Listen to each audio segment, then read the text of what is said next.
Shalom, saudara terkasih, haleluya. Dalam Alkitab, orang yang bertanding dengan dosa pasti kalah. Dan banyak dari mereka diceritakan oleh Alkitab. Contoh-contoh orang-orang yang sudah disebutkan di dalam Alkitab yang mencoba melawan Tuhan dengan melakukan dosa, pasti kalah. Contoh satu, Kain. Dia membunuh saudaranya sendiri karena kebencian, maka Kain mengalami kekalahan yang luar biasa dan itu dicatat oleh sejarah sampai hari ini. Ia juga menyembah Allah dengan cara yang salah, mengorbankan bukan dari hati nurani, padahal Allah melihat hati, menyembah Dia dengan cara hati kita yang baik. Dan Kain menjadi pengembara di bumi terus menerus karena dosanya. Ini sebabnya yang menyebabkan kita harus selalu berbuat baik, menyembah Bapa dengan roh dan kebenaran. Dan contoh yang kedua yang disebut oleh Alkitab adalah istri Lot. Dia bertanding dengan dosa dan ia kalah. Ia sadar bahwa ia berada di kota yang akan mendatangkan malapetaka. Dan dia tidak mau keluar dari tempat itu. Dan ia akhirnya dihukum. Ia sadar bagaimana ia harus melepaskan diri dari dosa. Dari kota itu, dia juga tidak mau melakukannya. Dan ia tidak taat pada Allah dan mati. Itu semua diceritakan di dalam Kejadian pasal 19. Dan yang ketiga orang yang kalah karena dosa, yaitu Haman.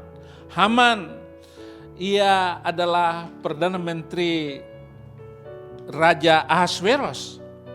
Ini juga kita bisa melihat dalam kitab Ester, bagaimana dia melawan Allah, melawan Tuhan semesta alam, sehingga dia sendiri kalah karena dosa dan akhirnya dia digantung di atas kayu salib yang ia rancang sendiri. Dan yang keempat, Raja Belshazzar.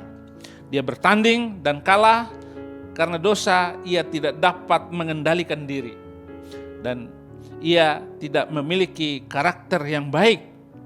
Ia juga kehilangan nyawanya sendiri karena melawan dosa.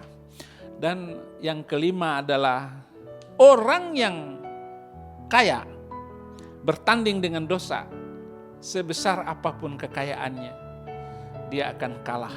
Dalam Lukas pasal 12, dia penuh dengan harta kekayaan berlimpah, namun kekayaannya tidak mampu menyelamatkan dia.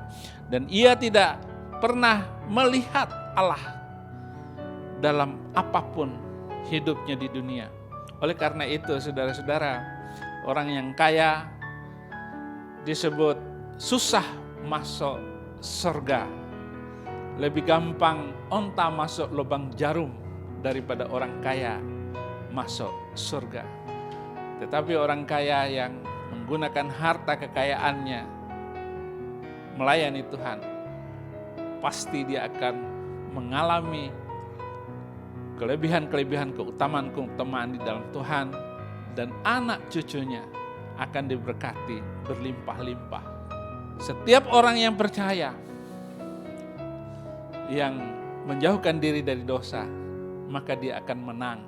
Inilah pesan Alkitab, agar kita jangan bermain-main dengan dosa dan jangan melakukan dosa.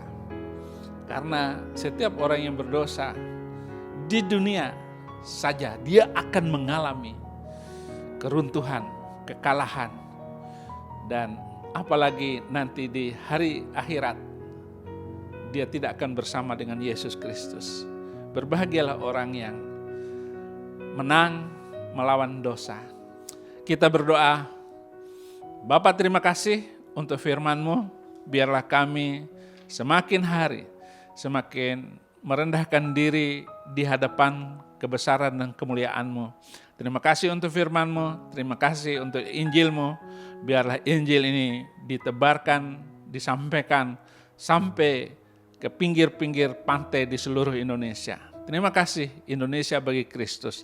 Haleluya. Amin.